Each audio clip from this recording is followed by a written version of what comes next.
आज सिटी चॅनलला जवळपास 24 वर्ष होत आहेत, 23-24 वर्ष होत आहेत.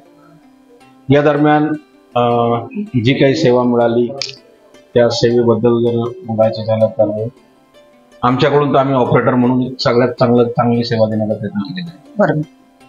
आणि जेवढे आमचे ऑपरेटर बंधू आहेत आज इथे योगायोगाने सगळे आलेले आहेत आणि प्रत्येकाकडूनच आपण या गोष्टीचा आहे माहिती घेणार आहेच. तर दिवसेंदिवस आपलं नेटवर्क वाढतच गेलं. आता मध्ये जे काही पालखीचं कावड यात्रेचं जे आहे ते पूर्ण महाराष्ट्रामध्ये लोकांनी पाहिलं आणि अकोल्याचं वैशिष्ट्य सगळीकडे गेलं. बरोबर. आता पुढे गणपती उत्सव आहे किंवा जे काही आपलं सण आहेत त्यांचं सगळ्यात चांगलं आपण प्रक्षेपण करणारच आहे आणि करतच आलेलो आहे. तर यातून आपलं लोकल चॅनल जे आहे RRC हे वाढणार आणि सोबत आम्हाला पण त्या गोष्टीची मदत होणार आणि तुमची आपली जी टीम आहे हे सगळं त्यांनी काम करतच आहे.